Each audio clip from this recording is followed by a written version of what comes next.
Hassan Mwakinyo, lile pambano na Twaha, nini kilitokea? Kwa status yangu, sasa hivi mimi ni bingwa wa WBO wa Afrika. Nimekuwa muda mrefu sijapigana. Kwa mwaka huu nimepigana mapambano mawili. La kwanza nimepigana Zanzibar, na la pili nimepigana Dar es Salaam.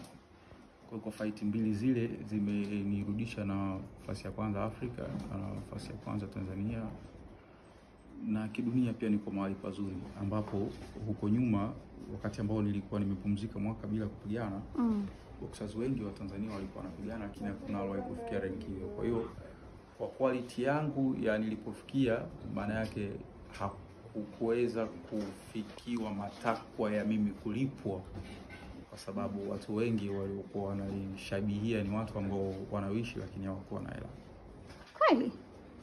Wewe kama kuna tajiri ongea ni kama hela umeziona mahali. Kwa sababu nilisikia kuna tajiri mmoja alifika mpaka kutoa bilioni 1. Mimi maneno nayasikia YouTube, hamna mtu niliwahi kupokea simu yake akaniambia kuna bilioni 1.